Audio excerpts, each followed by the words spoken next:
Welcome to You Can Talk to Me, a Beatles podcast. It's time to make our way across the universe and talk all things John, Paul, George and Ringo. Gabriel, welcome along to the You Can Talk to Me podcast. It's good to sit with you. Mike, thanks so much for having me. It's a pleasure to be on here. Let's go back in time. I'm always fascinated, particularly when I'm talking to artists, in understanding when music and how music first comes into their lives. How was it for you? Well, I think for me, I was born in Rio de Janeiro, Brazil, which is probably one of the most musical capitals in the world. It's all full of samba, full of rhythm, and so I think I've had that in my blood from a young age. My father's a songwriter. My uncles on that side of my family are all professional musicians. So I think from a young age I was surrounded with music. But of course, I moved to Australia when I was 4 years old. My father stayed. I came with my mum. And, there's a different style of music that I was introduced to here in Australia. And that was mainly through my stepfather, which was, 60s music, really. The Beatles, the Stones, the Doors, all of that kind of Merseyside sound, Herman's Hermits, Jerry and the Pacemakers, all of that. So that was my upbringing, I think, listening to a lot of 60s music. And so I look back now as an adult, I see Australia and Brazil. I'm kind of a bridge between the two, and I think where I'm heading musically is more in that regard as well. But I think that's how I'd answer that question. Yeah. When it gets to the Beatles, I'm curious what they meant to you as you started to discover your own craft, particularly perhaps in song construction. I remember my brother, who's a player, saying to me once, and I hadn't really thought about it, that he discovered the magic of the middle eight by discovering Beatles songs and he said to me once, in those middle eights that they have, which are great, there's a whole other universe and a whole other song waiting to come out. You could almost go into some of those middle eights and unpack them and stretch them out. So he was learning the power of structure when it came to, as he got better as an artist himself, understanding the mechanism of how they created their craft. I'm just curious, from an artist perspective, what might be some of the lessons that the Beatles left you without even consciously maybe being aware? Well, it's funny, just to touch on what your brother was saying there, immediately I thought of, the contrast between John and Paul's writing. And when I think of the middle eight, I was immediately drawn to the We Can Work It Out. When you listen to Paul's singing on that song, or his melodies, they're very upbeat. Try to see it my way. And then you go into that middle eight and it's John, and it's very pessimistic, and it's like, life is very short.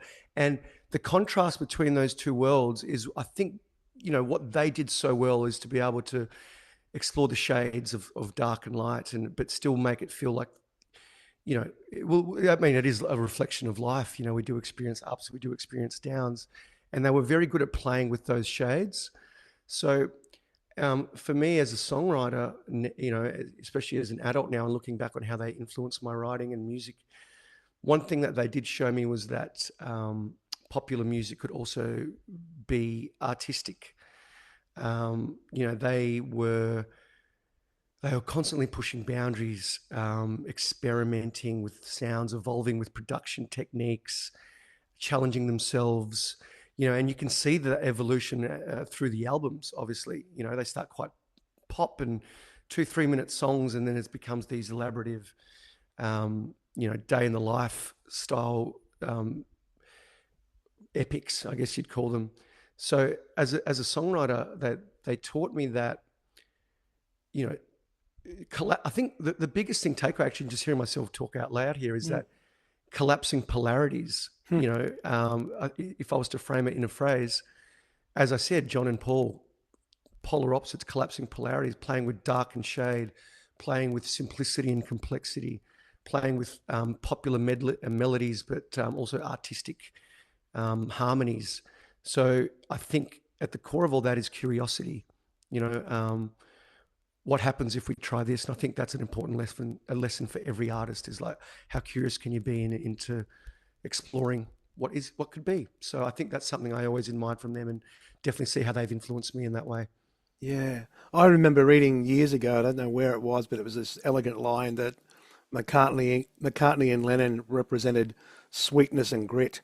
And then when you push those elements together and they sparked, you got the very things that you were talking about there.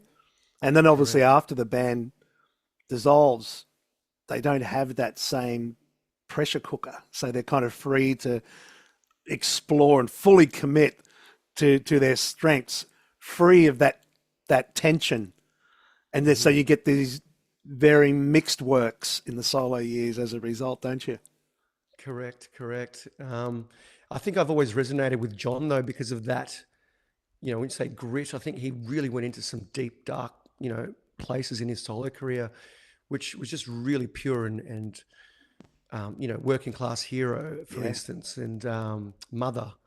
The pain and agony that comes through in that song is just something that really used to hit me to the core. It still does when I hear that song. I mean, not to understate Paul or George's or even Ringo's work for that matter. I think Ringo really provided a lightness.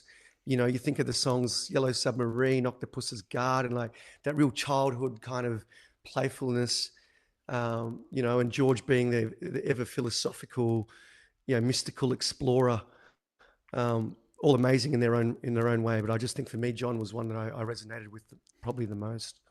Yeah, he had that unique ability to strip artifice away and just leave you with the core of what this is. And it might be a bit painful, but it's going to be very truthful. And what you do Correct. with it is what you do with it, but I've got to get it out. There was a great, I think one of the documentaries I've watched from John, where I think someone was, it might have been a fan or something, was talking to him outside his house, Yes. and thinking that the songs were written for him. I mean, it just a funny way, kind of, um, almost preempting what happened, obviously with his Yes. death. But I remember in this documentary, the artist saying, "Oh, were you writing that song?" Sorry, the fan saying, "Were you writing that song about me?" And John saying, I write for myself. These are my experiences. These are my. This is the way that I express.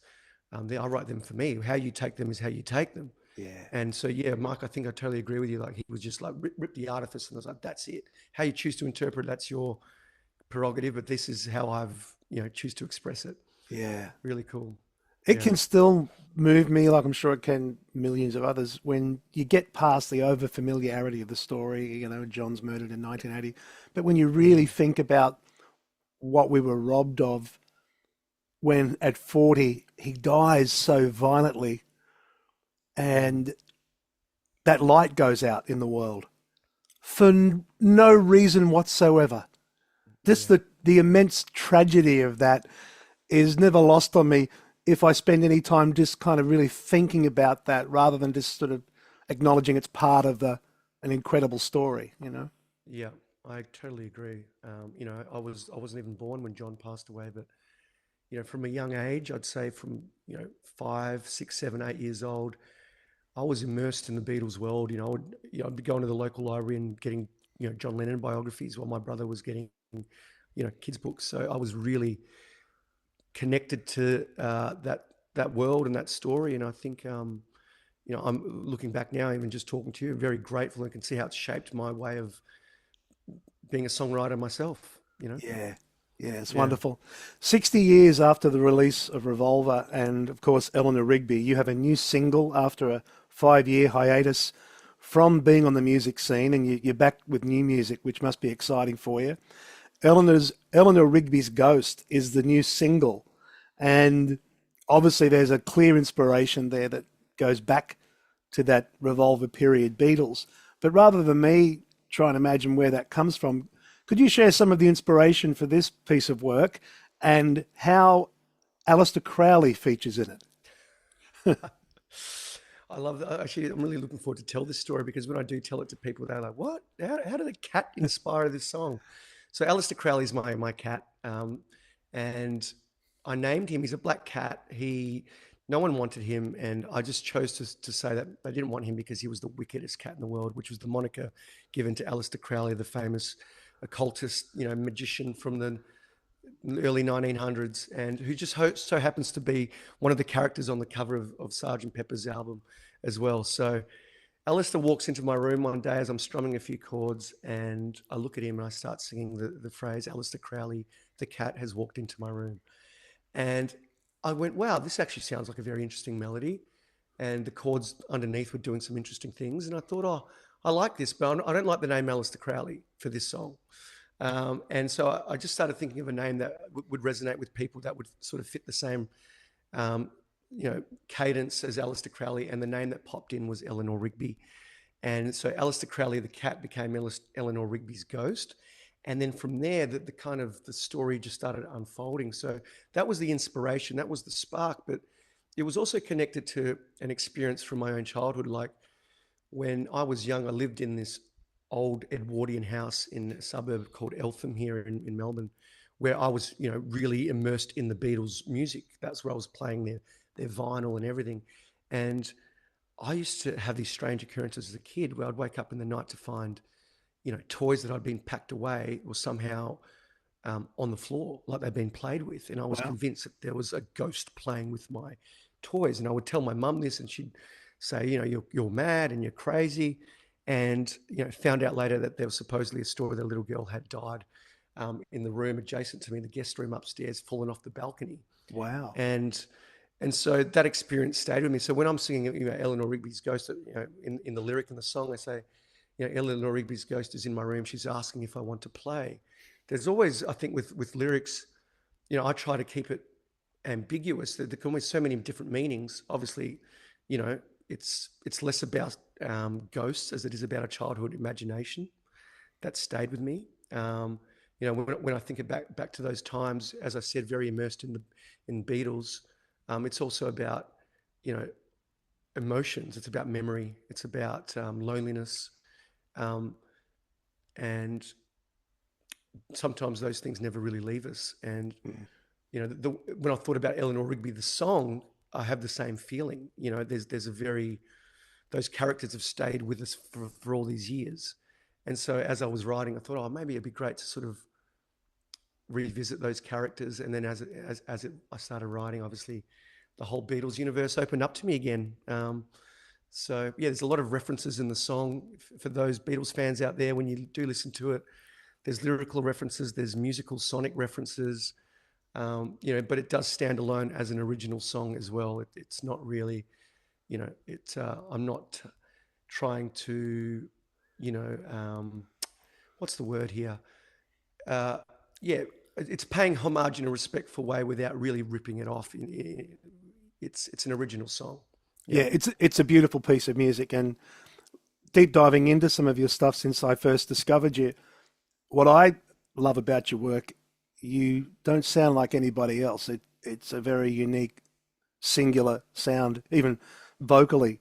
It's quite special. So, I've been very grateful that we've connected and I've just had the opportunity to discover your work.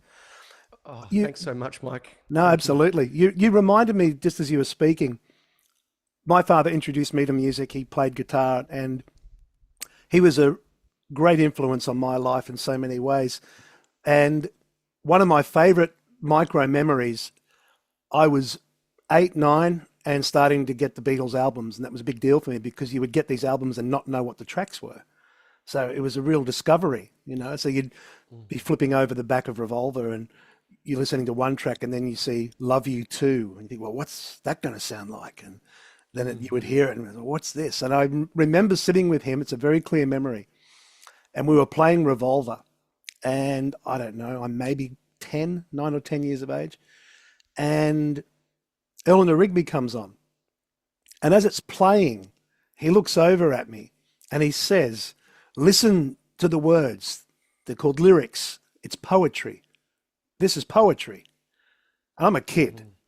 And, you idolize your father. They're invincible and they're perfect creatures. And I just remember latching onto that, thinking, oh, Dad says this is poetry.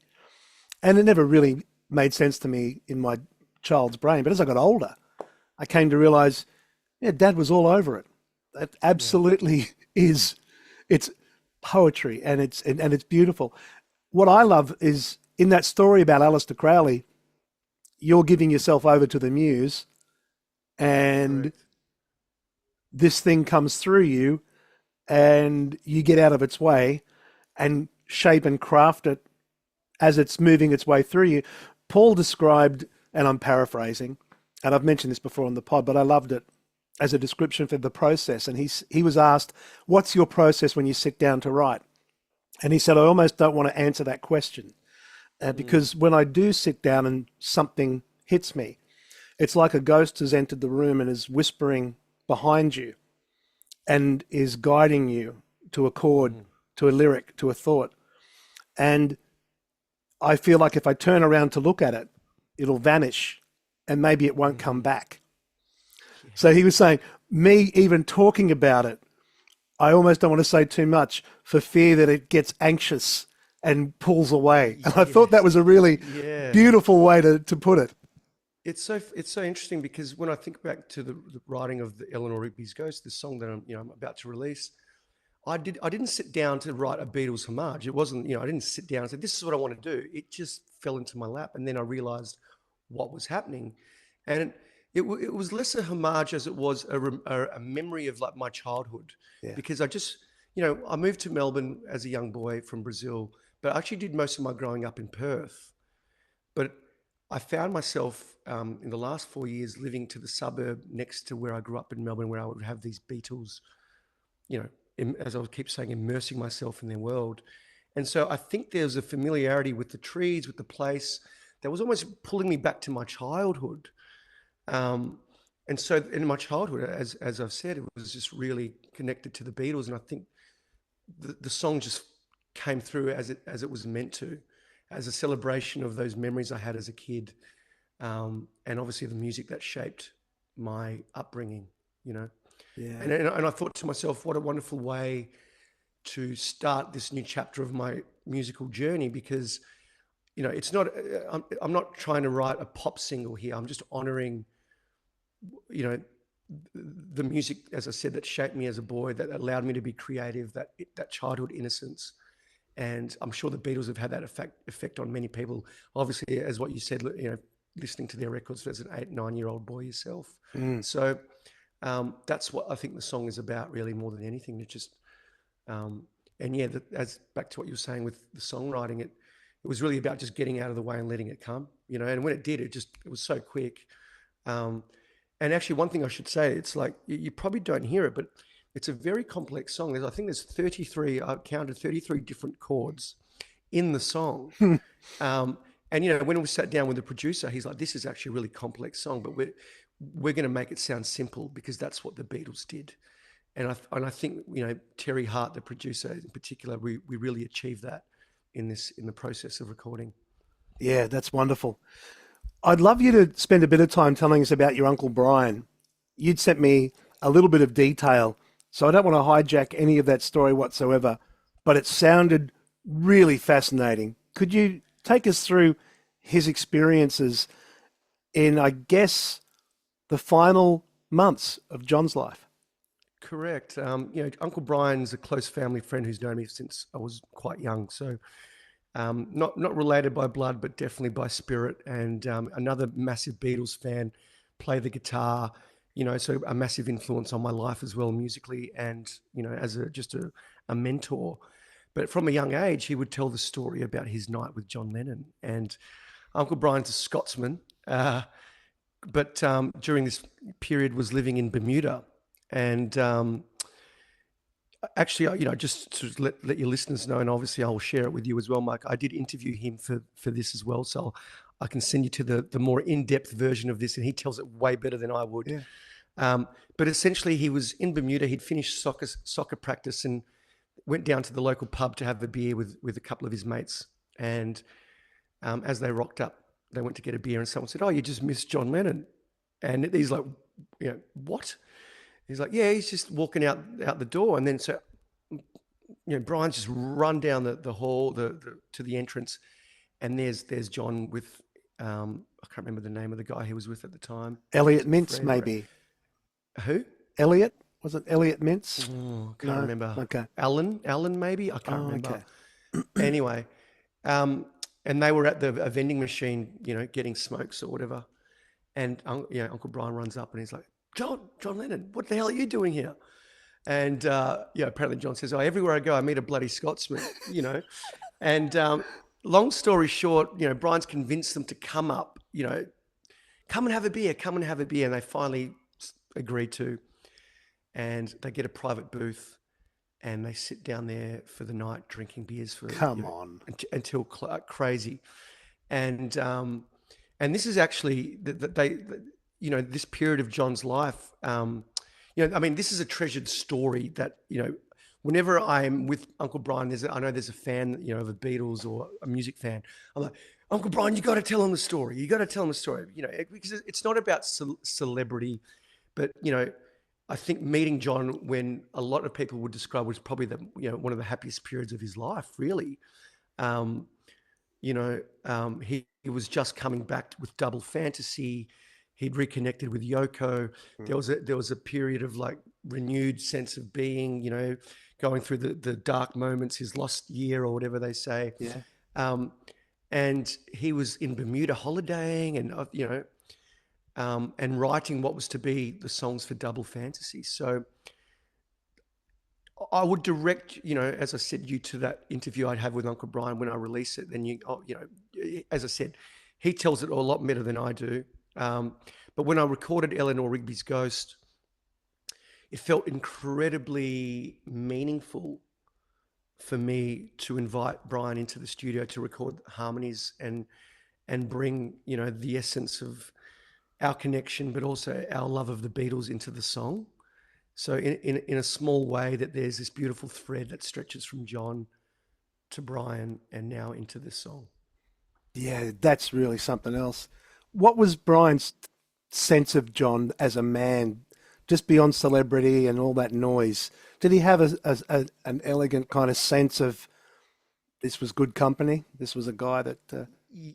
Yeah, I asked him that very question in the interview, and he said, yeah, just very humble, very humble. One thing that he really noticed was how, he wasn't a strong man. He was quite light, and he would sit in this kind of aura, it didn't have to be a strong physical presence, but there was a very strong spiritual presence. But very humble, happy to have a chat, talk about the Beatles. Obviously, there's a lot of that conversation. Yeah, a lot of that conversation that my uncle doesn't remember. But he does say at the end, that they finished. The pub was closing, and then he's like trying to convince John to come back to his apartment because I've got a guitar, I've got the Imagine songbook, we could play some chords. I was like, oh, that would have been an amazing finish to the night, but. They didn't get that far, but what a story in itself. So as I said, it's just one of those stories that I had to get out of him and get it on record. So good that you did in conjunction. Yeah. Did it impact him greatly when only in a very short time after Bermuda, John's gone? Oh yeah, definitely. I always asked him, I was like, where were you? When did you hear it? How did it make you feel? He's such a big, as I said, big presence in the world, in the zeitgeist of the culture. But then obviously to have a night with him only months before and then hear that is, a shot to the heart. So, there's actually a book about John's time in Bermuda, which I'm not sure if you're familiar with, but my uncle did gift me that when it came out, and it tells the story in there as well. So I've got that very proudly sitting in my library of books, as well as a commemorative shirt that goes with it. But and as I said, being my favorite Beatle as well, it does hold even more significance for me as well. Yeah, it's powerful stuff. Your recording was mastered at Abbey Road by none other than Sean McGee, if I have that right. And Sean was behind the much-loved 2009 remasters, which was really big news when they dropped. And as I understand it, even took home a Grammy for his work on that, which is remarkable. Yep. That must have been special for you. Could you tell us how that came about?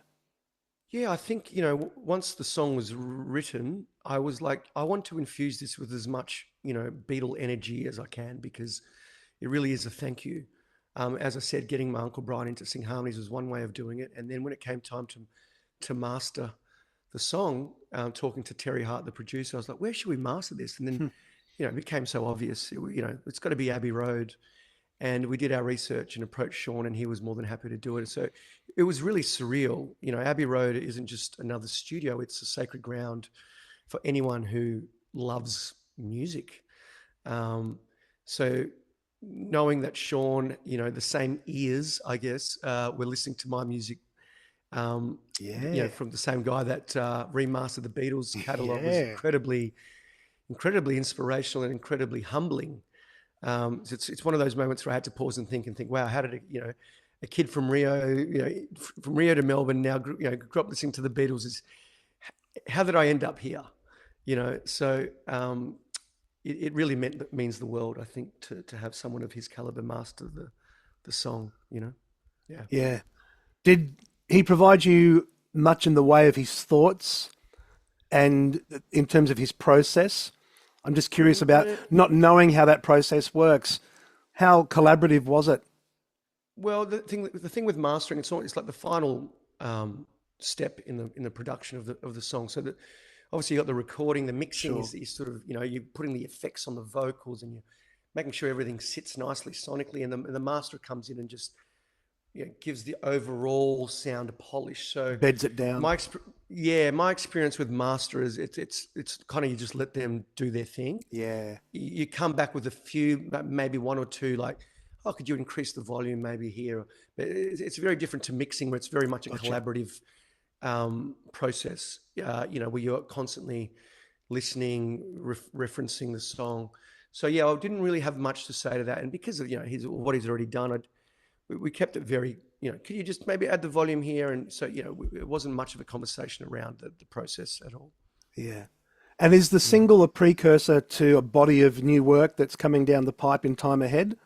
It sure is. But, you know, as I said to you, it felt more like a good place to start. The music that is coming along is probably going to be more connected to my roots in Brazil. You know, still rock elements, but definitely more rhythmically Brazilian elements. I'm very fascinated about and curious about different cultures. And I get very inspired when connecting with artists and people from around the world. And so I feel like that's where my trajectory is heading. But I just felt like Eleanor Rigby's Ghost was such a beautiful place to start, about reintroducing myself back to music. And yeah, for sure, there's a lot coming. Yeah. Again, so well put. Paul once described the magic of making music as, to quote, something like creating little vibrations that reach your heart. Yeah. What do you think as an artist of a quote like that? Oh, it's. I mean, when we bring everything down, you know, we condense everything to, it is just vibration. You know, I mean, obviously, even material things are just atoms vibrating at a rate that we can't see them. But I think music, we can feel it, you know, and you don't have to understand a lyrical part of music to appreciate its power and its beauty. And that's because of the vibration. And I think, you know, coming back to what I was saying about my fascination with music from different cultures, it's because I'm very perceptive to the vibrational qualities of music and how they can move you without having to necessarily understand it or even have a need to understand it. You know, it's about how it makes you feel. And I think that, you know, the Beatles did that so well. You know, I think because they inhabited and they wrote about things that don't expire. You know, love, loneliness, friendship, hope, growing older, searching for meaning. You know, these are all themes that are universal qualities that don't belong to one particular generation. So there's it's endlessly rewarding. You know, you can enjoy them as a 10-year-old, and you can hear the same songs as an adult and suddenly appreciate the different qualities about them. So very few artists can do that, but the ones that can, that I'm drawn to as a songwriter, you know, artists like Peter Gabriel, Sting, Paul Simon, you know, their music doesn't belong to a genre, and it doesn't belong to a generation. It transcends all of it. That might be one of the most elegant descriptions of why that music endures that I've heard. That's really beautifully put. I read years ago this idea that the Beatles were like a cultural Trojan horse, kind of broke in with the appearance of pop and lightness and sweetness and suits and ties. And then once they ensnared you, it became something deeper and richer. And you were going to have doors opened that would take you into realms of spirituality. You would discover this idea of something that would go on to become world music. You would reflect on those themes that you've just described: love, hope. Oh, yes. And none of that is necessarily promised from the outset. But once you get in and they've breached the walls, out it comes. And we're still talking about it. We're still feeling about it. And to loosely paraphrase you, it belongs to every generation because those themes are uniquely human, regardless of what generation is making the discovery. Correct. Absolutely correct. Yes. Yeah. Where should people go, Gabriel, to discover you, to discover the new single and your body of work? What's the best channels to seek you out? Yeah, so obviously the single's going to be on all streaming platforms, whether that's Spotify or Amazon or Apple, whatever people like to choose. So that the songs are available there. But you can also find me on my Instagram, and that's at Gab Vargas Official. Same under YouTube and Facebook. So I am starting, as we mentioned, a new body of work, and part of that journey and things that I've learned in my hiatus being away from music was how to create content and tell stories. So I will be sharing more about, you know, the story behind songs, the processes behind recording, performances, and a lot of my creative journey. So this really is the beginning of a whole new chapter for me after, you know, as I said, 5 years not releasing music. So there's plenty coming up. I'm even thinking of setting up a Patreon where, you know, people can have more access to the behind the scenes stuff and build a community there that are, you know, want to come along for the ride. And I think, you know, if I could, even as I said, talking to you now, paraphrase what that might look like, it's going to be around curiosity, really. Yeah. Exploring sounds, exploring people. You know, currently I'm talking to you from Italy. I'm here, you know, with my guitarist. We're writing, we're recording, and I'm getting to learn a new culture and appreciate some of the story and myth and legends around here. And, you know, these are stories that I want to tell, and I'd love to bring people along for the journey. So, yeah, there's plenty more to come. If you feel like you know, you love what I'm saying and you want to explore more, come and find me on my socials, and hopefully we can come along for the ride. Yeah, well, as I said earlier, I was happy to have discovered your music and, again, found you completely unique and in a space sonically where it's very much your own thing. So I'm looking forward to following you along the way. Is there an opportunity that you might get on the road at some point? Oh, definitely. So, you know, when I get back to Australia, getting the band together. So I've been, you know, last year just finding the right players.